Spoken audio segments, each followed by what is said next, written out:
അവിടെയല്ലേ കോൺഗ്രസിന്റെ തട്ടിപ്പ്. അതാ ഞാൻ ചോദിക്കണത്. അയാൾക്ക് പാലക്കാട് മത്സരിക്കാൻ ടിക്കറ്റ് കൊടുത്തതാരാ? കോൺഗ്രസ്സുകാരല്ലേ? കൈപ്പത്തി ചിഹ്നത്തിലല്ലേ അയാൾ മത്സരിച്ച് വിജയിച്ചത്? വി ഡി സതീശനും കെ സുധാകരനും സണ്ണി ജോസഫും ഒക്കെ ജ്യോതിഷന്മാരാണ്. പേര് പറയാതെ കിട്ടിയ പരാതിയിൽ എങ്ങനെയാണ് രാഹുലിനെ പുറത്താക്കുന്നത്? വലിയ വലിയ വിഗ്രഹങ്ങളൊക്കെ ഉടഞ്ഞു പോകും. ഇപ്പോൾ സ്ത്രീ പീഡനത്തിൻ്റെ കഥ പറഞ്ഞു, അതൊക്കെ അവിടെ തന്നെ. ഇവിടുത്തെ ഇഷ്യൂ എന്താ? ജനപ്രതിനിധി സ്ത്രീ പീഡകനായി തുടരുന്നു എന്നുള്ളതാണ്. ഈ പി ഡി സതീശൻ എന്ന് പറയുന്ന മാന്യൻ്റെ കയ്യിൽ എത്ര പരാതികളുണ്ട്? ഈ പി ഡി സതീശൻ നന്നാവുന്നൊന്നും ഞങ്ങൾക്ക് പ്രതീക്ഷയൊന്നുമില്ല. കോടതിയിൽ കേസ് വരുന്ന 10-15 ദിവസം ഇയാൾ ഒളിച്ചു കളിച്ചത് എങ്ങനെയാണ്? വാനിഷായി പോയോ? തദ്ദേശ തെരഞ്ഞെടുപ്പ് സമയത്ത് വലിയ രീതിയിൽ വന്ന മറ്റൊരു വിഷയം രാഹുൽ മാങ്കൂട്ടത്തിൽ വിഷയമായിരുന്നു. രാഹുൽ മാങ്കൂട്ടത്തിൽ ഏതായാലും വൈകിയാണെങ്കിലും അറസ്റ്റിലായി. 3-ാം ബലാത്സംഗ കേസിൽ അറസ്റ്റിലായി രാഹുൽ മാങ്കൂട്ടത്തിൽ. ഈ റിമാൻഡിലായ ഈ MLA, ഇപ്പോഴും MLA ആണല്ലോ, MLA അയോഗ്യനാവേണ്ട സമയം കഴിഞ്ഞു. അയോഗ്യതാ നടപടികൾ ഇപ്പോഴും നീളുകയാണ്. എന്തുകൊണ്ടാണ്?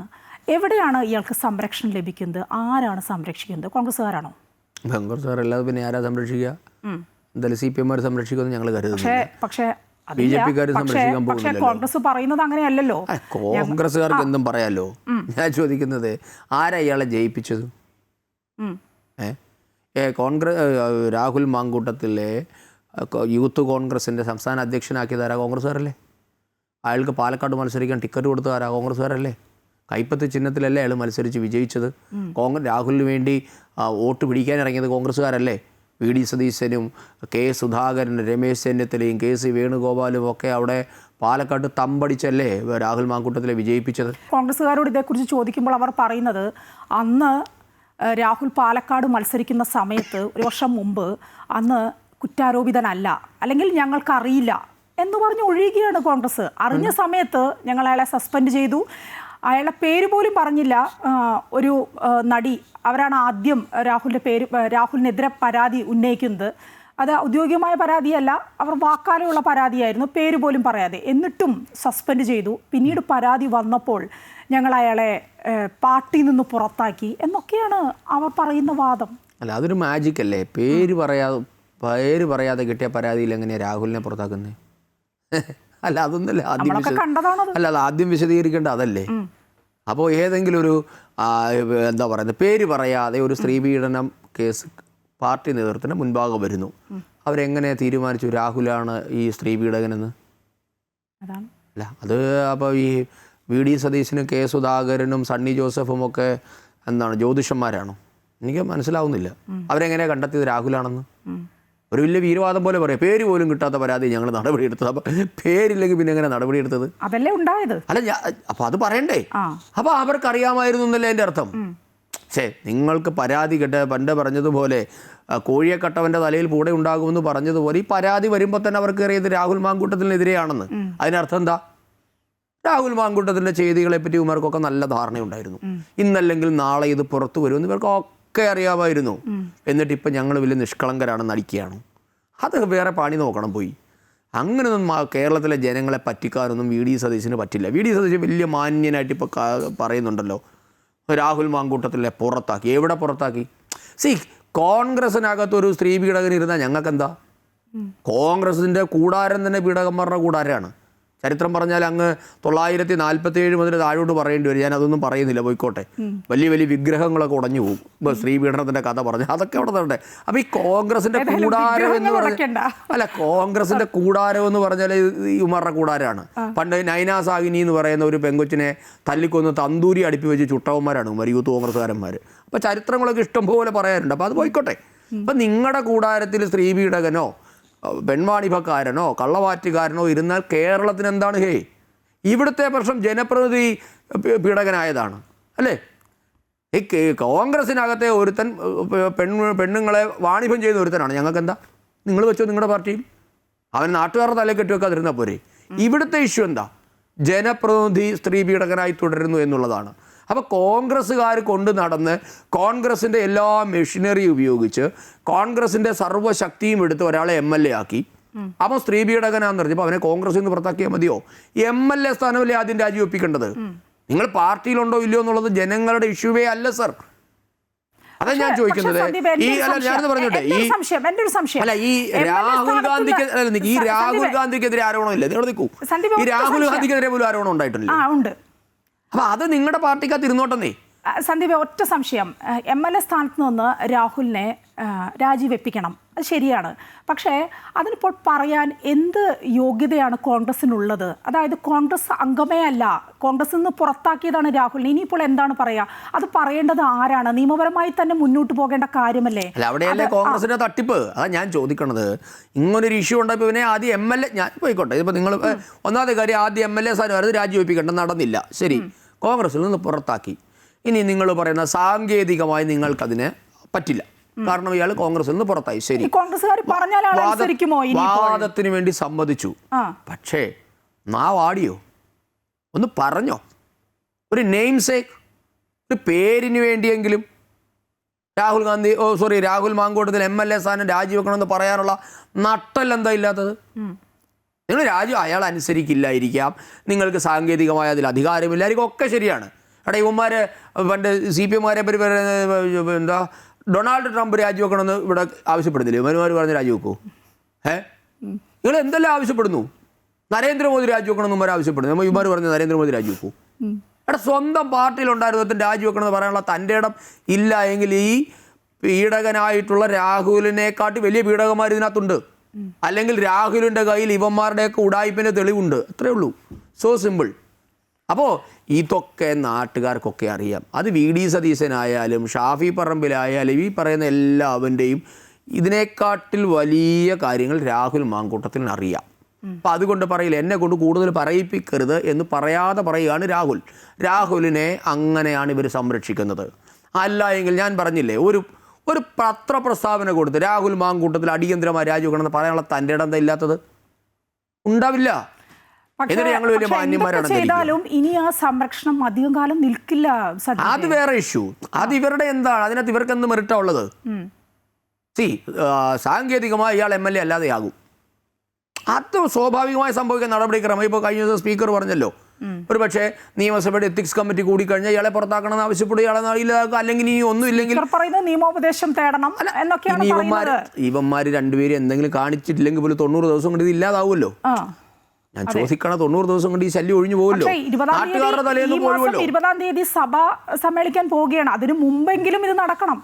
ഞാൻ പറയണത് ഇനി അത് നടന്നോ ഇല്ലയോ, നമുക്ക് അവിടെ നിൽക്കട്ടെ കാര്യങ്ങളൊക്കെ. എന്തായാലും 90 ദിവസം കൂടി കുരിശ് ചുമന്നാൽ മതിയല്ലോ. പക്ഷേ നമ്മുടെ ചോദ്യം അതല്ല, എന്താണ് നിങ്ങളുടെ നിലപാട് എന്താന്നുള്ളതാണ്. ഈ VD സതീശൻ എന്ന് പറയുന്ന മാന്യൻ്റെ കയ്യിൽ എത്ര പരാതികളുണ്ട്?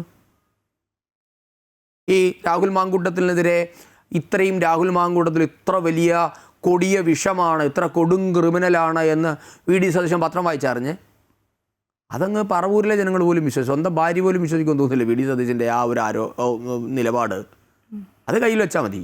അങ്ങനെയല്ല, ഈ രാഹുൽ മാങ്കൂട്ടത്തിൽ കൊടും ക്രിമിനലാണെന്ന് കോൺഗ്രസ്സുകാർക്ക് എല്ലാവർക്കും അറിയാമായിരുന്നു. ഞാൻ എന്താ പറയാനല്ലേ, കോൺഗ്രസ്സിലെ ഒരു നേതാവിൻ്റെ മകളെ രാഹുൽ മാങ്കൂട്ടത്തിൽ പീഡിപ്പിച്ചതായി പരാതി കോൺഗ്രസ്സുകാരുടെ ഇല്ലേ? ഇത് പരസ്യമായ രഹസ്യമാണ്, അരമന രഹസ്യമാണ്, അങ്ങാടിയിൽ പാട്ടെന്ന് പറഞ്ഞാൽ എല്ലാവർക്കും അറിയാം. എന്താ മിണ്ടാത്തെ? അപ്പം ഇതൊന്നും അല്ല. ഈ നമ്മൾ ചോദിക്കുന്നത് MLA ആക്കിയപ്പോൾ ഞങ്ങൾക്ക് അറിയില്ലായിരുന്നു. എടാ, ഞാൻ ചോദിക്കുന്നത് ഈ രാഹുൽ മാങ്കൂട്ടത്തിൽ എന്ന് പറയുന്ന മാന്യൻ അവനെങ്ങനെയാണ് യൂത്ത് കോൺഗ്രസിൻ്റെ പ്രസിഡൻ്റ് ആയത്? അപ്പോൾ യൂത്ത് കോൺഗ്രസ് എന്ന് പറയുന്നത് വലിയ പാരമ്പര്യം അവകാശപ്പെടുന്ന പ്രസ്ഥാനമല്ലേ? അതിൻ്റെ തലപ്പത്തായത് തട്ടിപ്പ് കൂടിയല്ലേ? വ്യാജ വോട്ട് ചേർത്തല്ലേ ഇവൻ പ്രസിഡൻ്റ് ആയത്? അന്നേരം എന്താ മിണ്ടാതിരുന്നത്? തൻ്റെ ഇടം ഉണ്ടായോ? അപ്പം ഞാൻ ചോദിക്കുന്നത്, VD സതീശൻ വലിയ പച്ചവെള്ളം ചവച്ചു കുടിക്കുന്ന മാന്യനാണ്, അയാൾ വലിയ ധാർമ്മികതയൊക്കെ വലിയവായി പുറപ്പുറത്ത് കയറി എന്ന് പറയുന്ന ആളാണല്ലോ, എന്തുകൊണ്ടാണ് പറയാതിരുന്നത്? എടാ, ഒരു ചെറുപ്പക്കാരനല്ലേ. നമ്മൾ ഇനി VD സതീശൻ നന്നാവുന്നൊന്നും ഞങ്ങൾക്ക് പ്രതീക്ഷയൊന്നുമില്ല. VD സതീശനെയോ Ramesh ചെന്നിത്തലയോ K സുധാകരനെയോ Sunny ജോസഫിനെയോ PJ കുര്യനെയോ ഒന്നും നന്നാക്കാൻ നമുക്കിനി പറ്റില്ല. പക്ഷെ പുതിയ തലമുറ വളർന്നു വരുമ്പോൾ അവരെങ്കിലും മര്യാദയ്ക്കാക്കണം, അവരെയെങ്കിലും നേരെ നയിക്കണമെന്നുള്ള ചിന്ത എന്താ ഇല്ലാതെ പോയത്? അന്ന് പറയണ്ടേ, ഒരു ചെറുപ്പക്കാരൻ ഒരു യൂത്ത് കോൺഗ്രസിനെ പോലെ ഇത്രയും പാരമ്പര്യമുള്ള ഒരു സംഘടനയുടെ തലപ്പത്തേക്ക് വരുന്നത് ഇമാതിരി ഉടായ്പിൽ കൂടി ആകരുത് എന്ന് പറഞ്ഞ് നേർവഴിക്ക് നയിക്കാൻ എന്താ ചെയ്യാതിരുന്നത്? അപ്പം എന്ത് ചെയ്തു? അന്ന് ഇവൻ വലിയ സിംഹമായിരുന്നു, അല്ലേ? വലിയ യൂത്ത് ഐക്കണായിരുന്നു അന്ന്. എന്തൊക്കെയായിരുന്നു വിശേഷണങ്ങൾ രാഹുൽ മാങ്കൂട്ടത്തിനെ പറ്റി? കേരളത്തിൻ്റെ രക്ഷകനായിട്ട് ഏതോ ഒരുത്തൻ അവതരിച്ച് വരുന്ന പോലുള്ള നറേറ്റീവ് ആയിരുന്നില്ല കേരളം മുഴുവൻ. നമുക്ക് ആർക്കും ഒരാളെ ചുഴിഞ്ഞു നോക്കാനൊന്നും പറ്റില്ല. ഏതൊരാളും പിടിക്കപ്പെടുന്നത് വരെ മാന്യനൊക്കെ തന്നെ, ഞാനത് സമ്മതിക്കുന്നു. പക്ഷേ പിടിക്കപ്പെട്ട് കഴിഞ്ഞാൽ എന്താ നിലപാടെന്നുള്ളത് അങ്ങനെയാണ് നമുക്കറിയാൻ പറ്റുള്ളൂ. ഈ പറയുന്ന നാളെ എൻ്റെ കാര്യം നാളെ വരാം. സ്വാഭാവികമായിട്ട് എങ്ങനെ നിങ്ങൾ സംരക്ഷണം ഒരുക്കുന്നു എന്നുള്ളതാണ് ചോദ്യം. ഒരാൾ വൃത്തികെട്ടവനാണെന്ന് അറിഞ്ഞിട്ടും അവനെ സംരക്ഷിക്കണം. അറിയാതെ ഇപ്പോൾ നമുക്ക് പലതും ചെയ്യാം. ഇപ്പോൾ ഒരാൾ ഒന്ന് അടുത്ത് നിന്ന് ഫോട്ടോ എടുത്താലോ, അല്ലെങ്കിൽ നമ്മൾ അറിയാതെ ഒരാളെ ഏൽപ്പിച്ചു, അതുപോലെയാണോ ഇത്? നിങ്ങൾ ഇവൻ വൃത്തികെട്ടവനാണെന്ന് അറിഞ്ഞതിന് ശേഷവും അയാൾക്ക് ഒന്നിന് പിറകെ ഒന്നായി പോസ്റ്റുകൾ കൊടുത്തുകൊണ്ടേ ഇരിക്കുക. ഞാൻ ഇന്നലെ പറഞ്ഞ പോലെ എക്സ്പ്രസ് ഹൈവേ കൂടെ പോകുന്ന വേഗത്തിലല്ലേ ഈ മറ്റുള്ളവരെല്ലാവരും പഞ്ചായത്ത് റോഡിൽ കൂടെ പോയിട്ടാണ് പല തലപ്പത്തും എത്തിയിട്ടുള്ളത്. കുണ്ടും കുഴിയും കയറ്റവും ഇറക്കവും ഒക്കെയുള്ള റോഡിൽ കൂടെ പോയാൽ പലരും നേതൃസ്ഥാനത്തെത്തി. ദൈവം വന്നതോ എക്സ്പ്രസ് ഹൈവേ കൂടെ പോയി ഒന്നാമതെത്തി അല്ലേ? അങ്ങനെ ആരാണ് ഇയാളെ കൊണ്ടു നടന്നത്? കൊണ്ടു നടന്ന കുമാർ തന്നെയാണ്. ഇവരൊക്കെ തന്നെയാണ് ഇയാളെ നേതാവാക്കിയത്. എന്നിട്ടിപ്പോൾ അറിഞ്ഞു കഴിഞ്ഞപ്പോഴെങ്കിലും കൈമലർത്താൻ സാധിക്കുന്നില്ല അവർക്ക്. അപ്പോഴും ഇവർ സംരക്ഷിക്കുക. അപ്പോൾ അതിനർത്ഥം ഇതിനകത്ത് മറ്റെന്തൊക്കെയോ ഉണ്ട് എന്നുള്ളത് തന്നെയാണ്. അപ്പോൾ ഇയാളെ കൊണ്ട് നടക്കുന്നതാരാ? ഷാഫി പറമ്പിലിനകത്ത് ഒരു റോളുമില്ലേ? എന്താ ഷാഫി പറമ്പിൽ പറഞ്ഞാൽ ധാർമ്മികത ധാർമ്മികത ഉയർത്തിപ്പിടിച്ചുകൊണ്ടാണ് രാജിവെച്ചത്. എവിടെ പോയി അയാളുടെ നാക്ക്? ഇപ്പോൾ മിണ്ടിയിട്ടുണ്ടോ? അറസ്റ്റിലായാലോ രാഹുൽ മാങ്കൂട്ടത്തിലോ ഷാഫി പറമ്പിൽ എന്താ മിണ്ടാത്തത്? മിണ്ടില്ല. കഴിഞ്ഞ ദിവസം അയാൾ പോലീസ് കസ്റ്റഡിയിൽ നിന്ന് എന്താണ് ഇയാൾ പറഞ്ഞിട്ടുണ്ട്, രാഹുൽ മാങ്കൂട്ടത്തിൽ പറഞ്ഞത് എന്താ? ഞാൻ ഉടൻ പുറത്തു വരും, ഞാൻ സ്വതന്ത്രനായി മത്സരിച്ചാൽ MLA ആവുമെന്നൊക്കെ പറഞ്ഞില്ലേ? അപ്പോൾ ആരൊക്കെയോ അയാൾക്ക് സംരക്ഷണം ഒരുക്കുന്നുണ്ട്. അതാരാണെന്ന് കണ്ടുപിടിക്കട്ടെ. കോൺഗ്രസ്സുകാർ ഇതിനകത്ത് പ്രതിക്കൂട്ടിൽ തന്നെയാണുള്ളത്.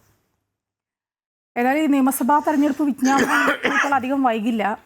അതിനു മുമ്പ് കുറ്റപത്രം നൽകാനാണ് നീക്കമെന്ന് കേൾക്കുന്നു. 3 കേസിലും 1 മാസത്തിനകം അന്വേഷണം പൂർത്തിയാകും, ഇങ്ങനെയൊക്കെയാണ് പറയുന്നത്. പക്ഷെ ഇതൊക്കെ എത്ര കണ്ട് ഉറപ്പാകുമെന്ന് ഒരു വ്യക്തതയൊന്നുമില്ല സന്ദീപേ.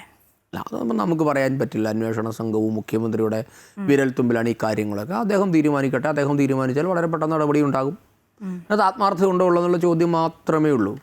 രാഹുൽ മാങ്കൂട്ടത്തിനെ അറസ്റ്റ് ചെയ്യാനാണെങ്കിൽ ഇതിന് ഇത്രയും ദിവസം കാത്തിരിക്കേണ്ട ആവശ്യമുണ്ട്. അപ്പോൾ കോടതി ഇടപെട്ടു എന്നൊക്കെ പറയുമ്പോഴും കോടതി ഇടപെടാതെ തന്നെ അറസ്റ്റ് ചെയ്യാനുള്ള എത്രയോ സാഹചര്യങ്ങളുണ്ടായിരുന്നു. എങ്ങനെയാണ് കോടതിയിൽ ഈ കേസ് വരുന്ന 10-15 ദിവസം ഇയാൾ ഒളിച്ചു കളിച്ചത്? എങ്ങനെയാണ്? കേരള പോലീസിന് അറിയില്ലായിരുന്നു? ഒരു MLA വാനിഷായിപ്പോയോ? നോക്കൂ, നിങ്ങൾ പറയുമ്പോൾ കേരളം വലിയ പ്രബുദ്ധന്മാരുടെ നാട്, വലിയ പുരോഗതിയുള്ള നാടാണല്ലോ. അപ്പോൾ MLAക്കൊക്കെ ഇപ്പോൾ ഇത്രയും പോയി ഒളിച്ചിരിക്കാൻ പറ്റുന്നുണ്ടെങ്കിൽ അതിന് നല്ല പിന്തുണ കിട്ടിയത് കൊണ്ടല്ലേ. എങ്ങനെയാണ് ബാംഗ്ലൂരിൽ ചെന്ന് ഒളിച്ചിരുന്നത്? ബാംഗ്ലൂർ ഭരിക്കുന്നത് കോൺഗ്രസ് അല്ലേ? ബാംഗ്ലൂരിലെ കോൺഗ്രസ് നേതൃത്വം അറിയാതെ കേരളത്തിലെ ഒരു MLAക്ക് അവിടെ പോയി ഒളിച്ചിരിക്കാൻ പറ്റുമോ? നമ്മളെന്താ ഉദ്ദേശിക്കുന്നത്? കേരളത്തിലെ ഉന്നത നേതാക്കന്മാരാണ് ബാംഗ്ലൂരിൽ രാഹുൽ മാങ്കൂട്ടത്തിന് ഒളിത്താവളം ഒരുക്കി കൊടുത്തത്. കേസ് കോടതി പരിഗണിച്ച് അറസ്റ്റ് തടഞ്ഞതിൻ്റെ 2ാമത്തെ മണിക്കൂർ ആൾ പാലക്കാട്ട് പ്രത്യക്ഷപ്പെട്ടില്ലേ? ഇതൊക്കെ ജനങ്ങളെ വിഡ്ഢിയാക്കുകയാണ്. അല്ലാതെ ഇതിനകത്ത് ആത്മാർത്ഥമായ ഒരു നിലപാടൊന്നും ഇവർക്കൊന്നുമില്ല. മറ്റൊന്ന്, ഈ ശബരിമല സ്വർണ്ണക്കൊള്ള കേസിൽ അതങ്ങ് അവസാനിപ്പിക്കാം എന്ന ഘട്ടത്തിലേക്ക് കടക്കുന്ന രീതിയിൽ തന്നെയാണ് തന്ത്രിയെ അറസ്റ്റ് ചെയ്തത്. ഉടൻ തന്നെ പല കോണുകളിൽ നിന്നും അതിനെതിരെ പല ആക്ഷേപങ്ങളും ഉയർന്നു. തന്ത്രിയെ അറസ്റ്റ് ചെയ്തതിനല്ല, തന്ത്രിയെ ആരും ന്യായീകരിക്കുകയുമല്ല ഉണ്ടായത് അന്ന്. ഒപ്പം മന്ത്രിക്കെതിരെ ഇനി എപ്പോഴാണ് ഒരു നടപടി എന്നായിരുന്നു ചോദ്യം വന്നിരുന്നത്. അത് വല്ലാതെ മൂർച്ഛിച്ചു വന്നപ്പോൾ ഒരു ദിവസം കൊണ്ട് തന്നെ പെട്ടെന്നാണ് രാഹുൽ മാങ്കൂട്ടത്തിൻ്റെ ഈ അറസ്റ്റ് ഉണ്ടാവുന്നത്. കേരള പോലീസ് മിടുക്കന്മാർ തന്നെയാണ്, അതിൽ സംശയമൊന്നുമില്ല. ഇതിനു മുമ്പും ആവാമായിരുന്നു. 1ഉം 2ഉം ബലാത്സംഗ കേസുകൾ ഉണ്ടായിരുന്നു, വ്യക്തമായ തെളിവുകളും ഉണ്ടായിരുന്നു പോലീസിൻ്റെ കയ്യിൽ. എന്നിട്ടും അറസ്റ്റ് ഇല്ലാതെ രാഹുൽ, ഇപ്പോൾ സന്ദീപ് നേരത്തെ പറഞ്ഞ പോലെ തന്നെ ഒളിച്ചും പതുങ്ങിയും ഒക്കെ നടന്നു. അതിനുശേഷം നോട്ടു അറസ്റ്റ് വരെ വന്നു. ഇപ്പോഴും മുൻകൂർ ജാമ്യത്തിൻ്റെ കാര്യത്തിൽ ഇനിയിപ്പോൾ 21-ാം തീയതി മാത്രമേ ഹൈക്കോടതി അത് എടുക്കുകയുള്ളൂ, ആൻസിപ്പേറ്ററി ബെയിലിൻ്റെ കാര്യം. ഇങ്ങനെയൊക്കെ വന്നപ്പോൾ ഈ തന്ത്രി മന്ത്രി വിഷയത്തിലേക്ക് വന്നപ്പോൾ പെട്ടെന്ന് അത് ഒതുക്കി തീർക്കാൻ എന്നുള്ളത് പോലെയായി എനിക്കങ്ങനെ തോന്നി പെട്ടെന്നൊരു അറസ്റ്റ് വന്നത്. ഇതിനകത്തൊക്കെ അങ്ങനെയാണല്ലോ. സർക്കാരിൻ്റെ കയ്യിലുള്ള നിരവധി കാർഡുകളുണ്ടല്ലോ. അപ്പോൾ അത് സർക്കാർ കൃത്യസമയത്ത് ഓരോന്ന് പ്രയോഗിക്കുന്നു. അതിനകത്തൊക്കെ ഒരു രാഷ്ട്രീയമുണ്ടല്ലോ. ഇവരെല്ലാവരും രാഷ്ട്രീയം കളിക്കാൻ മിടുക്കന്മാരല്ലേ. തെരഞ്ഞെടുപ്പ് പ്രഖ്യാപിക്കുന്ന ദിവസം ലാവ്ലിൻ കേസ് CBI അന്വേഷണത്തിന് വിട്ടിട്ടില്ലേ ഉമ്മൻചാണ്ടി? അപ്പോൾ അത് സ്വാഭാവികമാണ്. ഇപ്പോൾ കഴിഞ്ഞ ദിവസം എന്താണ് VD സതീശ് വിജിലൻസ് കേസ് എന്ന് പറഞ്ഞ് ഇവിടെ പോയി നമ്മളാരും കണ്ടില്ല.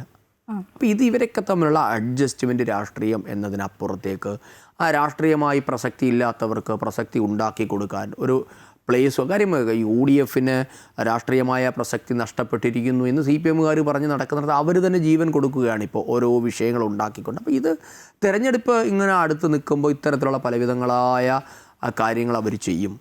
അതിനകത്ത് സർക്കാർ ഈ പറഞ്ഞതുപോലെ കൃത്യമായ സമയത്ത് അവരുടെ കയ്യിലുള്ള ഓരോ കാർഡുകൾ ഇറക്കി കളിക്കുക തന്നെയാണ്. ഏതായാലും വളരെയധികം നന്ദി സന്ദീപ്, ഈ അവസരത്തിൽ ഞങ്ങളോട് സംസാരിച്ചതിന്. ഏതായാലും തെരഞ്ഞെടുപ്പ് പടിവാതിക്കലെത്തി നിൽക്കുകയാണ്. മുന്നണികൾ പ്രചാരണത്തിലേക്ക് കടക്കട്ടെ. മുന്നണികളുടെ തന്ത്രങ്ങൾ പൊതുജനം തള്ളുമോ കൊള്ളുമോ എന്നൊക്കെ നമുക്ക് നോക്കി കാണാം. വളരെയധികം നന്ദി സന്ദീപ്. നമസ്കാരം.